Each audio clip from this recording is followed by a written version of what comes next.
And now to go into the world of sports, where, of course, Mo Salah made huge headlines yesterday. We have Joe Hansen to give us more on that.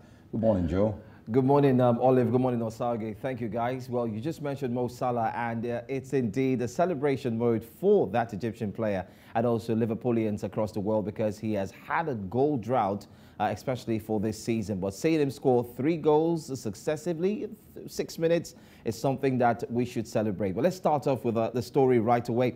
Now, Egypt player Mohamed Salah, better known as Mo Salah, came off the bench to score an incredible 6-minute hat trick as Liverpool destroyed Scottish club Rangers in the Champions League, although many were saying, what is Rangers now? It's not a big club. Anyway, the striker netted 3 times in a sensational first 13 minutes on the pitch to silence the Ibrox crowd. Now, the Premier League club just need a draw against Ajax in Amsterdam in 2 weeks to advance to the next stage. Remember, there are some clubs that haven't made it and some have dropped to the Europa League. By the way, Rangers are still searching for their first points and their hopes turn to trying to finish third in Group A and claim a Europa League place. It does not get any easier for them as they travel to face group leaders Napoli next. This was the result Liverpool needed, and the scoreline will send a warning that they are still capable of being a dangerous side, and I agree with that, even though they are not doing too well in the Premier League, and they can actually pick up, especially right before the World Cup begins and even after the World Cup has ended. Well, let's move to another story now and tell you that Barcelona are on the brink of a group stage Champions League exit for the 2nd successive season after being held to a draw by Inter Milan in a breathless and high-octane game at the Nou Camp. I couldn't hold my breath as I watched that game back to back. I kept screaming, score, score, and all that, but it was indeed fantastic. Now, having been beaten in the San Siro last week, Xavi's side went into the game knowing that they needed to win to maintain hope of progressing from Group C with teams on the same points split by their head-to-head record. The draw leaves Inter, who sits second behind Bayern Munich, who progressed on Wednesday, 3 points ahead of Barcelona, with both to still play Bayern and, of course, Victoria Pleasant.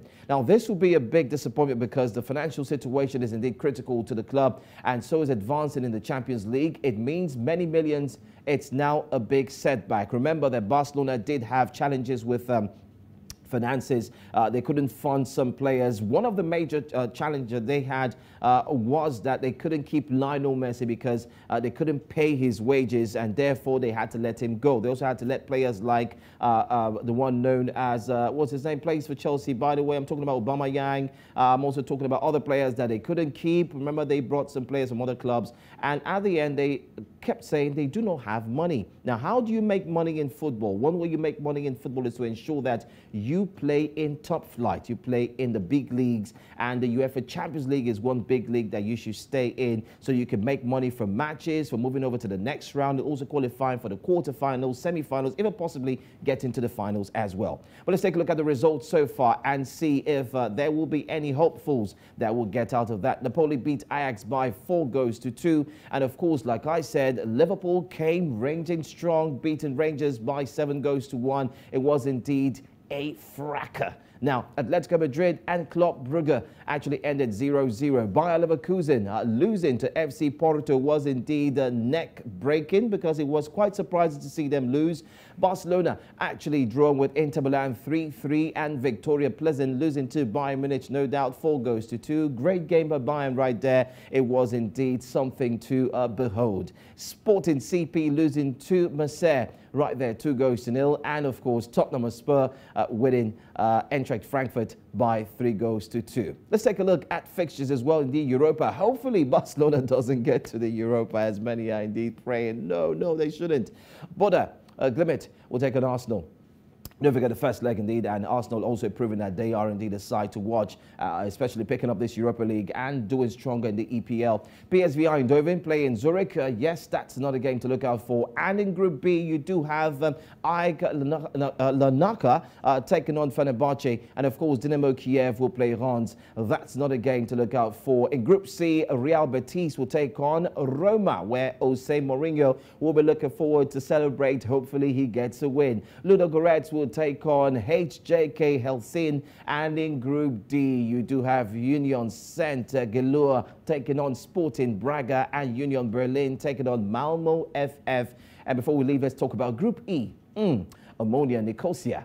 They will be playing Manchester United. It is the second leg, remember. Last week was indeed good for Manchester United. Today, will it be very nice? Hopefully it should. Real Sociedad will play Sheriff Tiraspol. That's another game to look out for. And in Group F, Feyenoord takes on FC Michelin. Lazio will play SK Sturm Graz. And in Group G, let's take that one. FK Qarabağ will take on Olympiacos, and Nantes will play Freiburg. And Group H has it finally that Ferencvárosi TC will take on Red Star Belgrade, and Trabzonspor will play Monaco. Now, these are some of the games to look out for, especially as we look forward to have a wonderful game tonight. Now, let's also bring you something that you should also know about. The FIFA's Women's World Cup. The results quickly. Mexico under 17 actually lost to China's under 17. It was 2-1, and that one saw Spain defeat Colombia by 1-0. A game many thought would go the other way, but of course, you know the Spanish sides, they're always coming forward. Japan beat Tanzania by 4-0. Great goal scoring spree. Canada actually drew with France 1-1. That's where it ended.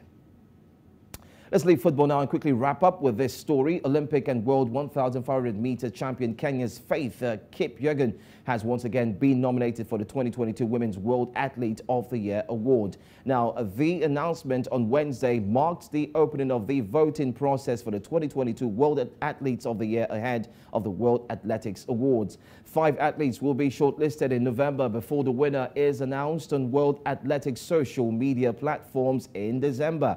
Nigeria's Tobi Amusan, who is the world 100-meter hurdles champion, also made the cut. Tobi Amusan and Faith Kipyegon will be in contention for the top prize along with 8 other nominees, and it feels really good to have an African right there, especially not just being a Nigerian, but of course she is the world 100-meter champion. Who does it better? Well, that's what we have for you from the world of sports. Back to you guys, Osage, and of course Olive. 1,000% actually rooting for Tobi Amusan of Nigeria. I'm looking forward to having her win that, and I really hope that the year ends. Who do you think will win, the Kenyan or the Nigerian? And I mean, others were also nominated. Ask that again. Who will win, the Kenyan or the Nigerian, you mean? Yeah, or others were nominated as well. We're nominating, we're rooting for. Tobi Amusan. Sorry.